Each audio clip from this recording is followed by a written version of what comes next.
4 under £30 million players Manchester United could sign in the next transfer window, episode 1 of 4. So in this series I will be looking at 4 players Manchester United could sign for a relatively cheap price of under £30 million, as I did a video series before looking at players I'd bring into United this summer, which will be linked in the description below, but I thought I'd do another one, but this time look at some more conservative options. Each episode in this series will look at a different position that United need to improve, so make sure you subscribe to the channel and hit the bell so you get notified when those videos come out.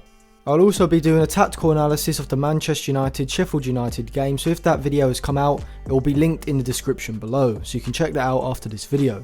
Before I get into my first player, I'll be briefly telling you the positions I'm looking to improve. So a right winger is obviously the place United should improve first, as well as a central midfielder, but I also think looking at a left back to upgrade upon Luke Shaw would be a good idea, and a Paul Pogba replacement, as it looks like he could leave in the next transfer window, so United need to be prepared for that.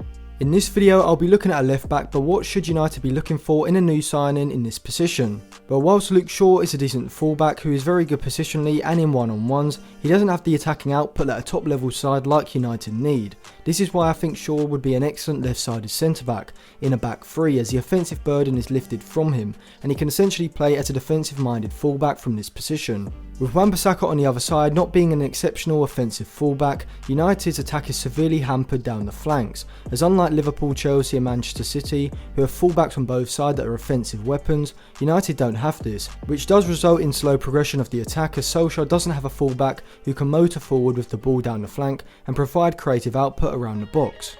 So any left back coming in has to be better offensively than Shaw in order to compensate for Wan-Bissaka on the other side. My ideal signing would be Theo Hernandez, and you can see my video analysing why he'd be a great signing, which is a part of my transfer series which will be linked in the description below.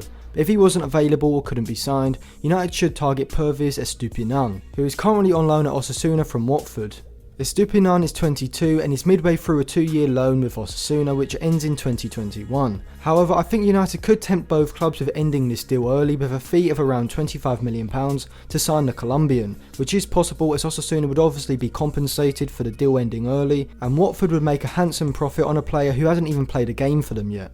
Estupinan would be an offensive upgrade on Shaw, as he possesses the powerful dribbling ability and creative output in the final third that Shaw doesn't. A major issue with Shaw is that when the ball is played out to him in the middle third, he doesn't have the ability to inject pace into the attack and progress the ball forward, which often leads to United's progress down the left being halted as the opposition move across to close down Shaw, and a ball being played back inside to one of the midfielders. With Estupinan at left back, when the ball goes out to the left side of the middle third, the Colombian would push United's attack forward quickly with his powerful dribbling, helping Solskjaer's side get into the final third more often, which has been a major issue this season against sides who sit in a deep defensive unit, as Mourinho's Tottenham did, and you can see my full analysis of that game as it will be linked in the description below as well. This dribbling ability can be seen as Estupinan has completed 1.9 dribbles per 90 minutes this season, the second most of any left back in La Liga, behind only Ferland Mendy, whilst also playing for Osasuna, who are a mid-table side. Compare this to Luke Shaw, who's completed around about half of that with 1.1 per 90, and you can see the instant improvement the Colombian would bring. Estupinan's crossing ability is also on a completely different level to Shaw's. Rarely do you ever see Shaw committing his man and whipping in an amazing cross, even though he did do this once against Tottenham, which created a decent chance for Martial. But Estupinan is a great deep crosser and long range passer. When he gets into this sort of position, he has a vision and ability to either swing an across into the box or play a driven pass across the field or into a player between the lines, which Shaw cannot do to the same degree.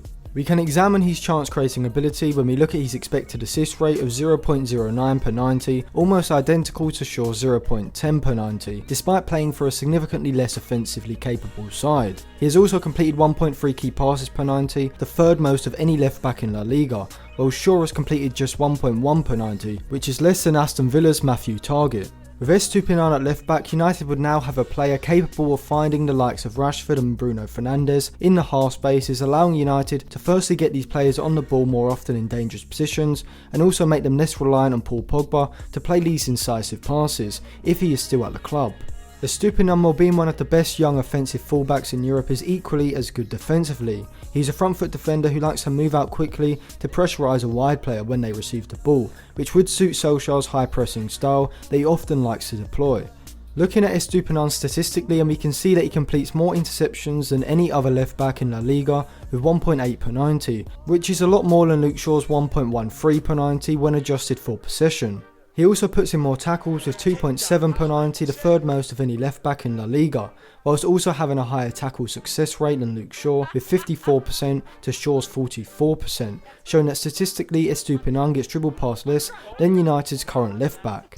So overall, even if you just look at Estupinan from a statistical perspective, he seems like a complete upgrade on Shaw, outperforming him in all significant defensive and offensive metrics. He reminds me a lot of Roberto Carlos in terms of his powerful dribbling and his long range passing ability, which allows him to ping the ball from one side of the pitch to the other. If you watch a few clips of him on YouTube, you'll see my logic behind that comparison, even though he is nowhere near Roberto Carlos's level at the moment, of course. He'd also be available for a relatively cheap price in the modern market, and it's a perfect age, so this seems like a deal that is a no-brainer to increase United's ability to work the ball into the final third and create chances from deeper, wider positions. In terms of rating Estupinan, I'd give him a current ability rating of 6.7 inside the Europa League class bracket, but I do think he can improve dramatically over the next few seasons and become one of the best left backs in the world, which is why I'd give him a potential ability rating of 8.5 inside the world class bracket. Thank you for watching. If you enjoyed that video, remember to give it a like and subscribe to the channel for more videos like this, and check out some of my other videos linked in the description below, including my tactical analysis of the Manchester United Tottenham game and the Manchester United Sheffield United game. So you listen to me and you listen well. Are you behind on your credit card bills? Good, pick up the phone and start dialing. Is your landlord ready to evict you? Good, pick up the phone and start dialing. Does your girlfriend think you're a fucking worthless loser? Good, pick up the phone and start dialing. I want you to deal with your problems by becoming rich.